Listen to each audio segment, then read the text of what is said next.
Hi, I'm Pat Kiernan. Thanks for joining us for Pat's Papers, a look at what's in the nation's newspapers, a summary of some of the most relevant, the most interesting stories. Let's begin here in New York. He is a liar and a cheat. On the front page of the New York Post, Alex Rodriguez says, "I'm guilty," on page 1 of Newsday. Here's the opening of the story on the front page of the New York Times. It says, Alex Rodriguez acknowledged Monday that he used performance-enhancing drugs, a confession that casts doubt on the achievements of the player widely considered to be the best in baseball. The graphic published on the front page of the Times highlights the 3 years where he admitted to using steroids, which happened to be his best 3-year period for home runs. The Wall Street Journal offers a quote from Rodriguez on its front page. It says, "I was young, I was stupid, I was naive." The admission about steroid use while playing in Texas came in an interview with Peter Gammons of ESPN. The New York Daily News sports TV columnist Bob Reisman was not impressed with that interview. The headline says it was pathetic. He says Rodriguez chose Gammons because he knew the interview would be friendly. And in Dallas, the story is playing from the perspective of the Texas Rangers. Team owner Tom Hicks announced that he had been personally betrayed with the admission that tarnishes A-Rod's accomplishments in a Rangers uniform. The revisions to the bank bailout program are coming from the Obama administration today. The Washington Post says that officials will unveil a 3-pronged rescue program that may commit up to $1.5 trillion in public and private funds. It's reported that Treasury Secretary Tim Geithner plans to announce a public-private partnership that would take over toxic bank assets. The New York Times has the latest on the economy by way of President Obama's first primetime news conference last night. Obama admitted the economic stimulus plan is not perfect, but says that a failure to act could turn a crisis into a catastrophe. The Miami Herald has the latest on the catastrophic fires ripping through Australia. More than 750 homes destroyed, 5,000 homeless as a result. The death toll from the incident is expected to top 200. Continuing fallout from the big weekend for music in California, the LA Times says that Rihanna is cooperating with investigators, building a domestic violence case around her boyfriend, Chris Brown.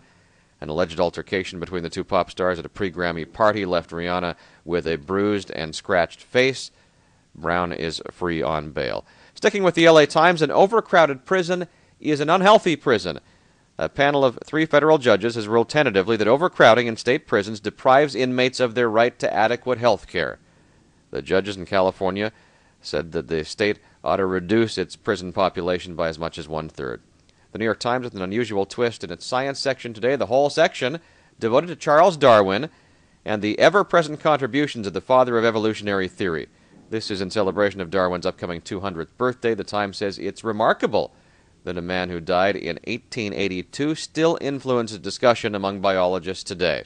Also turning a would-be 200 this week, Abraham Lincoln. The Washington Post, Michael Ruane, uses the 16th president's bicentennial to honor part man, part myth.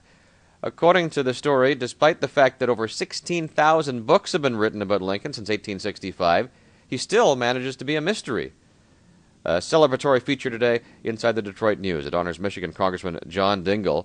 Tomorrow, the 82-year-old Dingell will become the longest-serving member of Congress. The Democrat has sat in the chamber for over 53 years. An Associated Press report is published in the Houston Chronicle today. The largest study ever of multivitamin use in older women finds the pills did nothing to prevent common cancers or heart disease. Diets full of vitamin-rich food seem to protect against those illnesses, but evidence doesn't appear to hold true for vitamin supplements. The Kansas City Star carries a report that Tiger Woods could win the Westminster Kennel Club Dog Show this year. Yesterday, the 7-year-old Scottish deerhound named Tiger Woods joined 3 other best-in-show finalists, hoping to capture canine glory. The prestigious dog show will crown its winner tonight. You might remember the Scholastic Book Club from when you went to school. A watchdog group accuses the company of getting overly commercial with the program, which is supposed to encourage reading. The Campaign for a Commercial-Free Childhood says 1/3 of the items sold in the book club flyers are either not books or are books packaged with other items.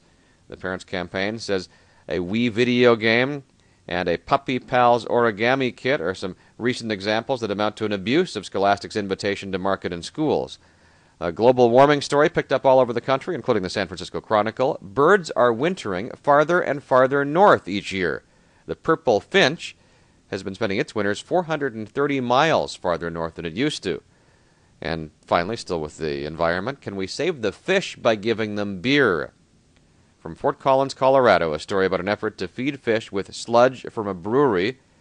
Researchers have figured out how to turn the byproducts of beer production into a high-quality meal for fish That process could create 18,000 tons of fish food. And that'll do it for this morning. We can never get to it all, so if you think there is a particular story we've missed that we should have included in the summary, please send us a comment. And you can always go online to our website, patspapers.com. Scroll down from the main video report where you will find links to each of the stories that we have featured on the morning report. See you again next time.